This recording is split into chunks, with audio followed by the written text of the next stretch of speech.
So, when we have been learning about dinosaurs, we have learned that they are extinct, which means that they are gone forever. However, we have also learned that birds are the closest living relative to dinosaurs that are around today. So they are, well, dinosaurs are the great, great, great, great ancestors of birds. So ancestors are relations that come before us. So we all have ancestors. All the animals that exist today have ancestors. So animals and plants and everything that is living are constantly changing and evolving. So evolving, going through evolution to change and become better suited for their environment. So for instance, if something is living somewhere, say a frog was living in a pond, and then something new was introduced to the pond that wasn't good for the frog, so maybe something man-made that was kind of poisonous to the frog. Sometimes creatures can evolve, they can change in their bodies, and then they can cope with this new poison that's in their environment. So it's a biological change. It's in their body, and their body evolves to suit their environment better, so that they can survive. So evolution is all about surviving and being able to cope better in the environment. So the frog's body changes to cope with its changes, cope with the change, the difference in its environment, the pond, so that it can continue to live there. In another example, in Moscow, which is a city in Russia, that's the really big country on the map that sometimes we look at of the world. Russia's a really big one. They have a stray dog problem, so they have lots of dogs that sadly don't have homes. And the dogs have got really clever at learning which people will respond to them going up to them, begging for food, and also they can ride the subway. The subway is like our tubes, so the tubes, and they can get on and off at stops. So that's a learned behaviour that is part of their evolution. So it can be, sometimes evolution is part of the body's changes, and sometimes it is learned behaviours, things that animals or plants learn to do. So it's all very interesting. Now, people have evolved over time. We didn't just pop into being on planet Earth just the way we are right now. We have changed and evolved and grown over time. We are very closely related to we are from the great apes, which are the orangutans and the gorillas. We're very closely related to them, and we have changed and evolved over time to become what we are now. So that's a lot of changes, but you can also, if you study animals like orangutans and gorillas, and there are other great apes as well, you will see that actually there's still a lot of similarities between them and people. Anyway, today we have a little story called Little Changes. So, on the back, on the blurb, it says, "Meet the Rinky-Dinks. They live together in one large happy family, carefree and untroubled by the rest of the world, until one day a natural disaster strikes which splits the group into two and leaves them each facing different challenges. It was a day that proved to have profound consequences for their future." So profound, very major, very big consequences for their future. Right, okay, let's see what happens then. So, this one's by Tiffany Taylor, and the illustrations are by James Munro.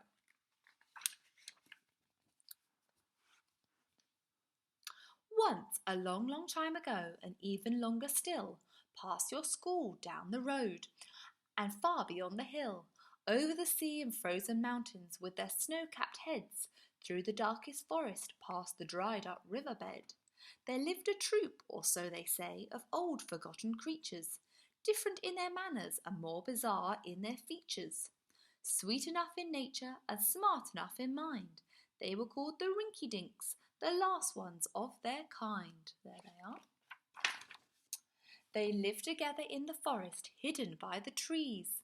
Little beasts that wouldn't come much taller than your knees, round of face and round of belly, camouflaged in green, with long strong tails that flicked behind, the strangest things you've seen. There they are. As much as they all looked the same, up close each was unique, with slightly different faces and different in physique. That's their bodies. Different markings, different heights, different eyes to see, all the same, but each one special, just like you and me. So unique. Nobody is quite the same, just like the rinky-dinks weren't quite the same. The rinky-dinks were carefree sorts, and every day was fine. They'd eat and sleep for all the day and play to pass the time. And when they were feeling hungry, some would go and see if they could find their favourite fruits high up in the trees. Yeah, looks like they're having quite a nice time. Little doze, and then a little eat, a little hang around. That was getting a bit squished in the head. The grubble gob was for some the tastiest kind of treat. Juicy and delicious, they were the finest fruits to eat. Pink and yellow berries and purple spotty leaves, but the only place to find them was at the tippy tops of trees. Ooh, up there. But how could they get up there without the use of wings? A few of them had the skill to use their tails as springs. They'd coil them tight and with a leap fly up into the trees, and all would cheer as they would bounce with such apparent ease. Clever.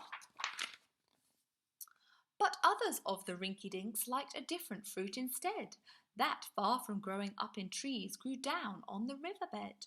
The rungle-snip was big and dull, with a tough and hardy skin, but look inside and you would find scrumptiousness within. Ooh, so there it is, and there they are. They can dive down and get it. Some courageous rinky-dinks would use their tails to swim. The others watched whilst effortlessly they would dive straight in. They'd fill their cheeks till fit to burst with rungle-snips galore, then eat and eat until they could not possibly eat more. Look at that. So 2 different fruits that they love. The rinky-dinks were carefree sorts, as I have said before, so how could they anticipate what there could be in store? One rainy day the river swelled and burst out at the bank, and the rinky-dinks could only watch as all they knew was sank. Some of them they ran for cover up to higher grounds, and of those with springy tails they jumped in leaps and bounds, and found themselves on drier land, and each of them was pleased when they looked up to grubble gobs hanging from the trees. So there's the river breaking the banks, that's the sides of the river. Others, taken by the flood, they used their tails to swim. For miles they were carried on as more water came in, but soon enough the waters calmed, and it was then they saw beneath their feet more rungle-snips than they'd ever seen before. Ooh. Those high up on the hillside found the only way to feed was using tails to spring up to the grubbles gobs they'd need, but those washed down to the valley couldn't reach up high, so using tails they'd swim to rungle-snips to get them by. So they are both adapting to their environment. They are evolving. Now, far apart these rinky-dinks, they had to start again, as 2 new groups and over time slowly settle in. But soon enough this foreign place began to feel like home, and so they grew and made new nests for families of their own. So here are the ones that settled in the river, and here are the ones that settled up on the hill. You may not know, so I'll explain about the rinky-dink. To raise a baby is, I've heard, much harder than you think. They cry and moan, they scream and sulk, they squabble and they fight.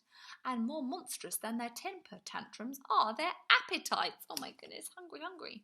The parents must work really hard to find the food they need, and a bigger family means more little mouths to feed. So those who have the special tails, best for fetching fruit, can have more baby rinky-dinks. Messy, exhausting, but cute. Aww. Have you ever noticed when you look at families that they all look a bit alike, sharing similarities? Nose and ears, teeth and smile, hair and colour and eyes, and that's because they're all made from the same stuff inside.